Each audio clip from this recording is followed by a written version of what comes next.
malam sahabat Winters. Malam ini saya akan mengajak sahabat Winters untuk berkunjung di sebuah rumah, tepatnya di RT 6 RW 8 Wonorejo Endah Timur, Rungkut, Surabaya, dan kita sedang berada di Gang 3. Kali ini kita akan mengadakan sebuah interview menjawab dari podcast kita yang kemarin. Ada beberapa para sahabat Winters yang menanyakan bagaimana kalau kita mengundang narasumbernya dari guru dan orang tua murid, karena kita juga ingin tahu jawaban mereka seperti apa tentang daring yang lagi ngetren atau yang lagi viral saat ini. Nah, mari kita ikuti wawancara saya bersama dengan guru dan wali murid. Selamat malam Bu atau Mbak ya. Selamat malam juga Ibu. Ini kalau boleh diperkenalkan Ibu, Mbak ya. Saya karena masih muda sekali. Mbak ini sebagai apa di sini dan bisa diperkenalkan nama lengkapnya panjenengan? Terima kasih tempatnya. Assalamualaikum warahmatullahi wabarakatuh. Waalaikumsalam. Nama saya Nur Hamida. Biasanya kalau di sekolah dipanggil Bu Hami atau Bu Mida. Bu Mida. Ya.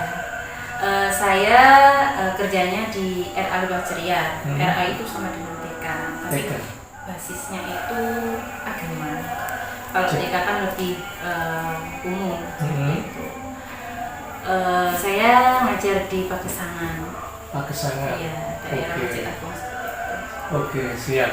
Nah, kalau dari panjenengan silakan diperkenalkan Iya. mewakili Wali murid ya. Monggo. Iya. Perkenalkan, nama saya Ibu Tati, panggilannya ya. Saya ini selaku wali murid. Karena anak saya ini sekarang kelas 2 SD masih. Oh, putri atau putra Ibu? Putra. Putra di kelas 2 SD. Kelas 2 SD. Oke, siap. Iya. Nah, untuk pertama saya akan melakukan interview dengan Ibu Mida ya. Meskipun masih muda, saya panggil Ibu aja deh. Saya guru. Karena dia guru ya, betul. Gini Ibu Mida, kalau boleh tahu, Ibu Mida ini sudah berapa lama mengajar kira-kira? Saya mengajar itu waktu kuliah semester 2 sudah mulai mengajar sampai sekarang kurang lebih sudah 8 tahun. Sudah 8 tahun mengajar. Oh, luar biasa. Nah, dari 8 tahun ini, ketika sebelum pandemi dan sesudah masa pandemi, apa perbedaannya dalam hal mengajar ya? Perbedaannya sih banyak sekali ya. Untuk dalam proses pembelajaran seperti sebelum pandemi ya, itu kita kan langsung face to face ke anak. Face to face ya. Metodenya masih sama, misalkan Senin metodenya ini, Selasa itu. Kalau dalam daring itu setiap hari kita harus mendapatkan metode yang berbeda agar anak-anak itu nyaman. Selain itu juga dulu sekolahan saya itu tidak punya channel YouTube, jujur saja. Dengan adanya daring ini, mau nggak mau gurunya itu jadi superwoman. Yang pertama bisa ngedit video, yang kedua sebagai guru, yang ketiga juga sebagai artis. Jadi selama kurang lebih 1 tahun selalu video. Itu pun backgroundnya kita buat sebahagia mungkin. Misalkan hari ini kita sentra, biasanya kalau di TK itu ada sentra bahan alam membuat teh, misalkan seperti itu. Di belakang itu backgroundnya kita buat bunga-bunga atau pokoknya tanaman-tanaman seperti itu. Jadi anak-anak itu, wah kok gitu ya. Padahal backgroundnya belakang cuma tembok seperti itu. Nah itu perlu seperti kuliah lagi, seperti itu. Nah, oke. Kalau dari penjelasan tadi itu tentang sedikit banyak metode ya pembelajaran ketika masa pandemi datang diadakan daring. Nah, ngomong-ngomong soal daring ya, kira-kira dari Ibu Mida sendiri, pembelajaran dari guru ke siswa itu menggunakan metode seperti apa? Mungkinkah guru memberikan PR dikerjakan di rumah, terus tentang cara penilaian atau bagaimana saya juga nggak tahu ya, bisa minta tolong dijelaskan. Kalau daring ini ya, Iya, atau daring. sebelum daring? Daring. Setelah pandemi ini. Daring itu sebenarnya singkatan ya. Dalam jaringan. Dalam jaringan. Ya, metode interaksi antara murid dan guru melalui IT. Melalui IT, oke. Contohnya seperti WhatsApp, Ya. terus YouTube, Google Meet, dan Zoom. Oke. Tapi di sekolahan kami lebih banyaknya itu melalui video. Melalui video. Ya, video dan WA. Juga video call seperti Video call, itu. oke. Nah, melalui YouTube juga. Zoom digunakan jika diperlukan dalam acara yang besar seperti itu. Karena menurut saya Zoom itu yang pertama juga banyak menguras kuota. Sedangkan kebanyakan dari wali murid saya itu kebutuhannya biasa saja. Dalam artian tidak high class seperti itu. Jadi saya dan kepala sekolah setuju untuk video aja. Tapi banyak yang menggunakan Zoom setiap hari tergantung sekolahnya. Metodenya bermacam-macam. Seperti misalkan kalau di TK itu sebelum belajar guru-gurunya itu harus mempersiapkan RPPH dan RPPM. Apa itu RPPH dan RPPM? Laporan harian dan laporan mingguan. Jadi sebelum kita membuat RPPH, kita membuat RPPM dulu. Seminggu ini kita apakan ya? Jadi sebaiknya seorang guru sebelum mengajar lebih baik 1 tahun ke depannya itu harus membuat RPPH dan RPPM dulu. 1 tahunnya. Harus 1 tahun ya? Iya. Nggak harus, nggak harus hari ini diulang apa ibu yo? Nah, bukan seperti itu. Jadi RPPM dan RPPH itu disiapkan maksimal 1 tahun sebelumnya, atau mungkin 1 semester sebelumnya seperti itu. Lalu setelah itu ke harinya, misalkan hari Senin. Hari Senin ini kita calistung, membaca, menulis, berhitung. Hari Selasanya sentra persiapan. Apa itu sentra persiapan? Nah, kadang wali murid itu tidak paham kalau TK itu harus bisa membaca dan menulis. Sedangkan menurut psikologi, anak membaca dan menulis itu tidak bisa harus langsung. Harus dituntaskan fisik dan motoriknya dulu. Apa itu fisik dan motoriknya? Contohnya seperti ini. Di sekolahan saya, anak TKP harus bisa bersepeda roda 2, wajib. Karena kenapa? Keseimbangan antara mata, kaki, tangan. Kalau dia belum tuntas itu, berarti 1, dia besok belum bisa memecahkan masalahnya sendiri. Seperti itu. Ketika kedepannya punya masalah, dia bingung, dia cuma nangis. Nah, itu dari situ. Yang kedua, melatih keseimbangan mata, tangan, dan juga melatih kognitifnya. Kognitif itu tentang seperti angka dan lain sebagainya, memilah biji sambil berhitung. Seperti itu. Ada 2 biji yang berbeda. Kita hitung 10, yang ini bijinya 10. 10 tambah 10 berapa? 20. Seperti itu. Tergantung sih. Tergantung ya. Nah, jadi gini. Ketika sudah dijelaskan seperti tadi, memang ada beberapa orang tua wali murid ya, itu yang ketika ada daring ini dilaksanakan, yang mau nggak mau memang harus mengikuti sesuai anjuran pemerintah karena adanya COVID-19 ini. Menurut Ibu Mida, apakah daring ini bisa efektif? Maksud saya efektif untuk orang tua, guru, dan murid sendiri. Bisa kita dijelaskan singkat aja. Seefektif apa sih daring ini? Sebenarnya lebih efektifan tatap muka daripada memang, daring. ya. Tapi karena memang keadaannya seperti ini, kita harus bisa menerima dengan lapang dada seperti itu. Kalau memang kita berusaha untuk efektif, bagaimana caranya guru itu membagi waktu sebaik mungkin agar pembelajaran itu efektif. Seperti itu. Nah, ini caranya guru membagi waktu ya dengan murid supaya bisa efektif. Nah, sekarang juga ada pertanyaan lagi dari beberapa orang murid. Mohon maaf ya, saya cuma menyampaikan. Ada yang bilang gini, saya ini menyekolahkan anak saya untuk mendapatkan ilmu. Saya membayar, tetapi ketika daring ini ada, siswa diwajibkan belajar di rumah. Orang tua yang membuat istilahnya mempelajari siswanya. Terus ada pertanyaan, gurunya ngapain? Kalau orang tuanya sudah ngajari muridnya, sudah ngajari anaknya sendiri lah, saya juga akan bayar. Maksudnya ya saya harus ngajari anak saya sendiri. jadinya saya juga ikut pinter dong. Terus gurunya ngapain di sekolah Pak? Ngapain apa? Setelah memberikan tugas, gurunya santai-santai, kongko-kongko, gosip dan lain sebagainya. Nah, saya juga tidak tahu. Kebetulan ada Ibu Mida di sini, bisa minta tolong dijelaskan. Terima kasih. Kritiknya bagus sekali.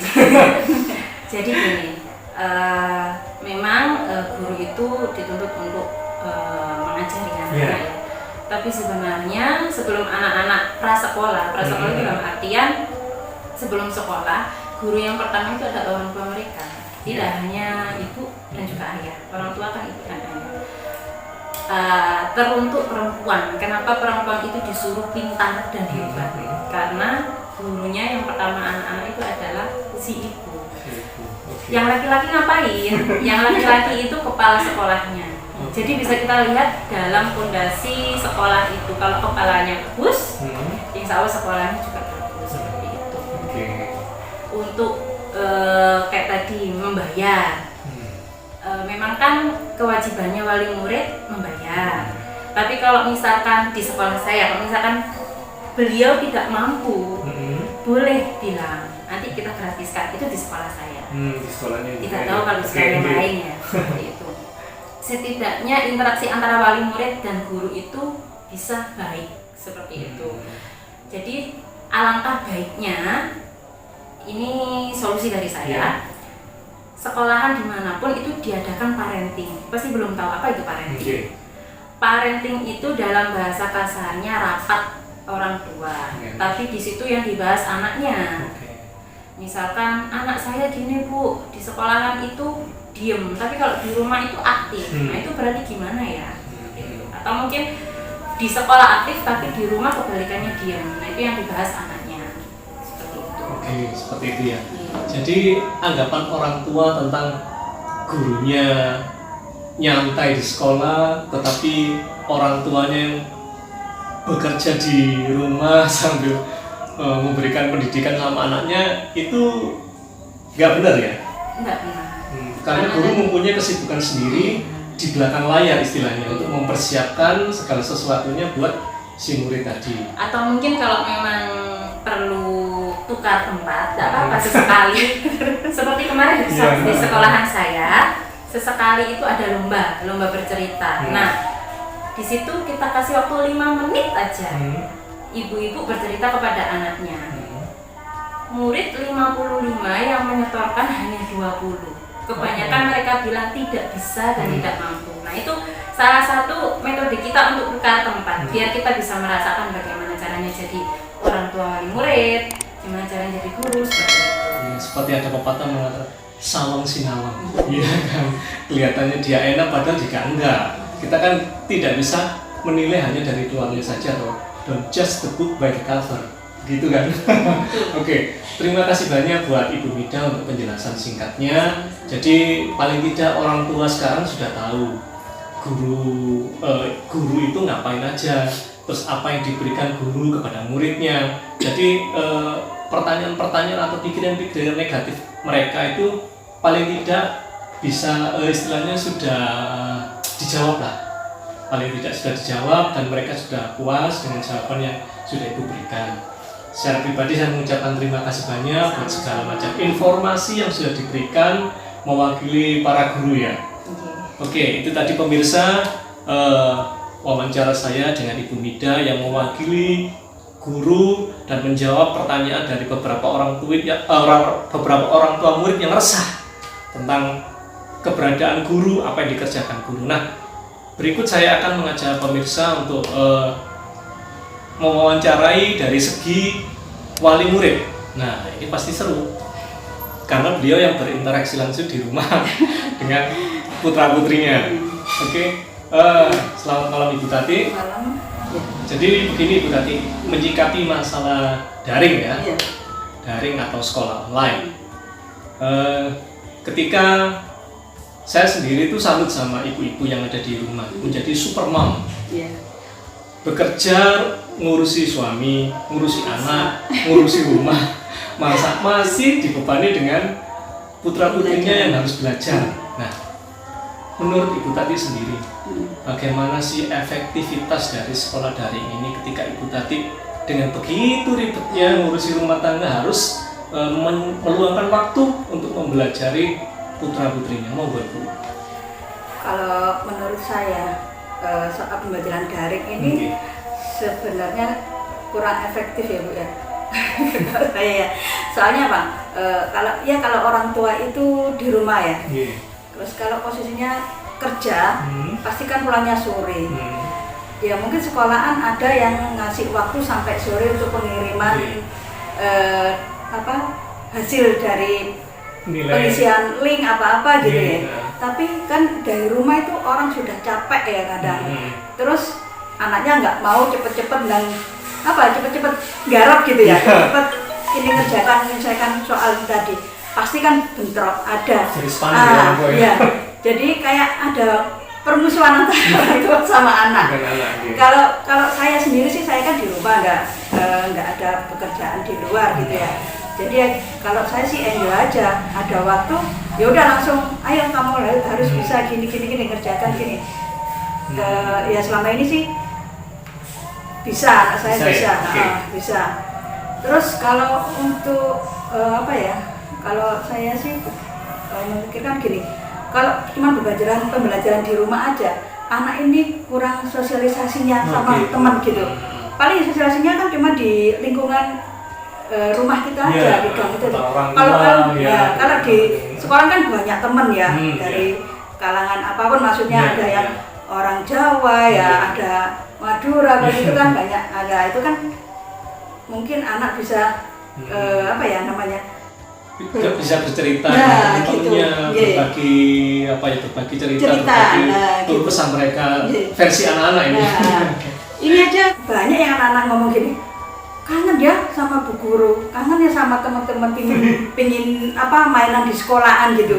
Kan untuk pembelajaran yang ini tahun baru ini kan belum ketemu gurunya sama sekali, nggak tahu. Jadi ini bu, ini siapa sih mana ya sih, nggak tahu. Jadi nggak tahu. Kadang anak ngumpul gitu, iya anak sekolah ya, gitu. Kadang anak cerita gitu, anak sekolah ya, ketemu teman-teman bisa mainan gitu. Karena gitu kan.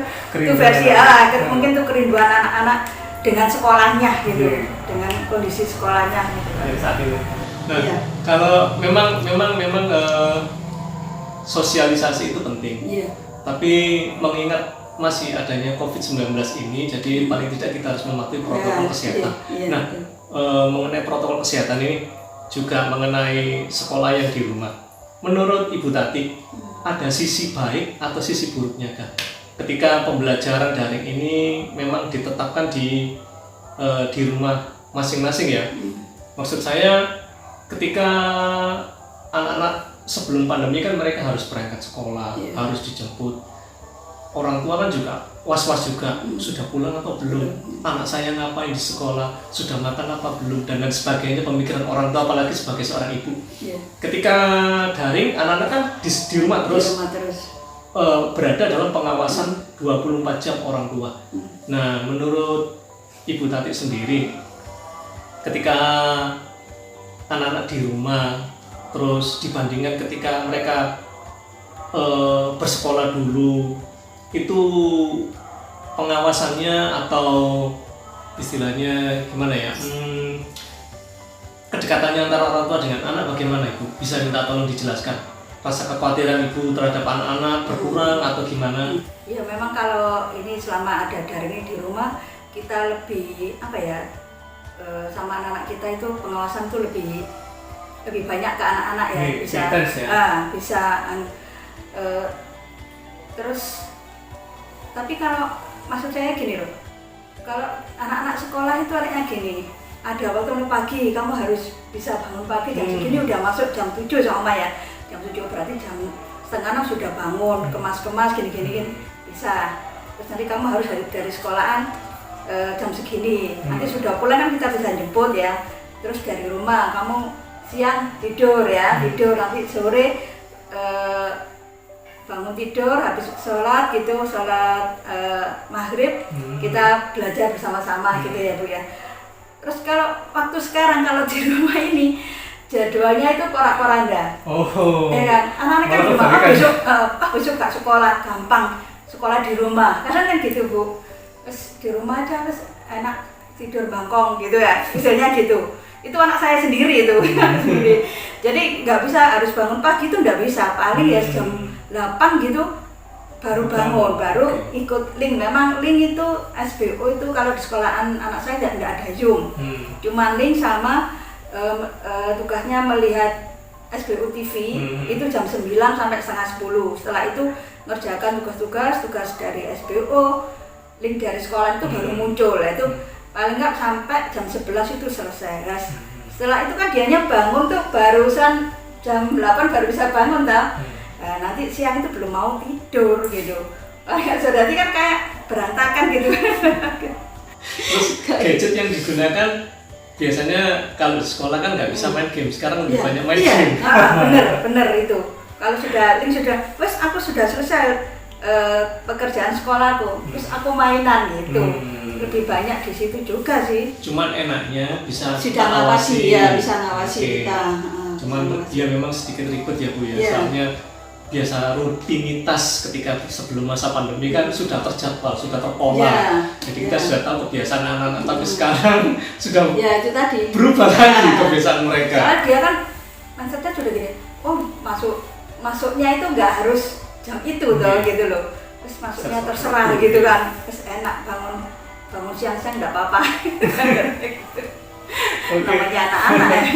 Terus gini Bu, harapan Ibu bagaimana ketika nanti ini kan rencananya kalau nggak salah ya, ada selentingan awal Januari 2021 kan akan ada sekolah tatap muka, entah itu secara uji coba atau langsung. Nah, menurut Ibu ketika hal ini diterapkan bagaimana Ibu? Ibu senang atau gimana perasaan Ibu ketika nanti ada sekolah? Kira ya ada senangnya, ada was-wasnya masih. Kalau memang pandemi ini belum selesai ya, dinyatakan ya corona belum pergi gitu, masih was-was memang kalau menurut saya sebagai orang tua. Soalnya ya itu tadi di situ kan ya itu banyak anak-anak ya, kita nggak tahu kalau digilir gitu, nggak tahu lagi, nggak semua kelas masuk gitu. Itu baru kita masih nggak begitu was-was. Kalau masuk semua gitu, saya sebagai orang tua masih was-was gitu. Namanya juga anak kecil kan, nggak tahu disuruh gini, mungkin ya namanya ketemu temen lama nggak ketemu ya, gitu. Jadi masih ada plus masih minusnya ada, ya. Masih ada Minusnya karena ketakutan, karena masih COVID Masih belum dinyatakan selesai. Terus plusnya juga seneng anak-anak sudah mulai ketemu temannya, sudah mulai berinteraksi dengan guru-gurunya juga, sudah mendapatkan pembelajaran. Oke, Ibu Tati, terima kasih banyak buat segala apa yang disampaikan unek-unek dari Ibu Tati sendiri. Mudah-mudahan ini mewakili dari para orang tua wali murid yang ada di luar sana. Saya juga mengucapkan terima kasih buat Bu Nida, buat Ibu Tati, buat kesempatan malam ini. Semoga apa yang kita bicarakan ini benar-benar bisa membawa manfaat bagi banyak orang. Oke sahabat Winters, itu tadi perbincangan atau wawancara singkat saya bersama Ibu Guru Nida yang mewakili guru, dan juga Ibu Tati mewakili orang tua wali murid. Biarlah apa yang kita bicarakan ini menjadi jawaban bagi para sahabat Winters yang ketika itu bertanya ini dan itu kepada kami, dan kami akhirnya mendatangkan narasumber seperti yang Anda inginkan. Tetap ingat pesan Ibu ya, pakai masker, jaga jarak, cuci tangan, karena ini masih masa pandemi. Dan satu lagi, jangan lupa untuk selalu nonton channel YouTube kami, like, comment, share, dan subscribe. Salam Winters. Selamat pagi. Selamat pagi. Namanya siapa? Yang Henok Timar. Panggilannya? Henok. Henok. Henok kelas berapa?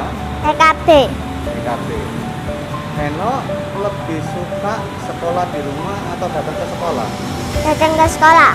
Kenapa? Karena bisa ketemu teman-teman, sama ketemu bu guru, bisa belajar bareng, bisa main bareng. Oke, terima kasih ya yang enak Bunga. Sama-sama. Selamat pagi. Selamat pagi. Namanya siapa? Regina. Panggilannya? VV. VV ya. VV kelas berapa? Kelas 2 SD. Kelas 2 SD. Nah, pertanyaannya, VV lebih senang sekolah di rumah atau datang ke sekolah? Datang ke sekolah. Kenapa? Bisa main sama teman-teman, bisa belajar bareng. Sudah? Sudah, makasih. Terima kasih, pagi. Selamat pagi semua. Boleh diperkenalkan namanya siapa? Nama saya Kenzo Austin Wang, dipanggil Kenzo. Saya berumur 9 tahun. Saya kelas 4. Kelas 4 sekolah dasar. Ya, Oke, baik. Pertanyaannya, Kenzo memilih sekolah online atau offline? menurut saya lebih suka sekolah offline. Karena kita itu lebih bisa memahami penjelasan dari guru. Soalnya kalau misalnya kita daring, itu kan biasanya kadang mati lampu, atau wifi-nya mati, atau gak ada jaringan. Seperti itu. Baik. Kalau misalnya ternyata sekolah online diperpanjang bagaimana? Ya saya kurang suka sih. Kurang suka ya? Ya, Kenapa kok kurang suka dengan sekolah online? karena ya seperti yang tadi sudah saya jelaskan, kadang-kadang wifi-nya mati atau gak ada jaringan. Terus juga kita jadi lebih males gitu di rumah gitu. Kadang-kadang ada yang bolos gitu main game gitu. Seperti itu. Ya, handphonenya dipakai lebih banyak main game. Ya, Terima kasih ya buat waktunya. Selamat pagi. selamat pagi.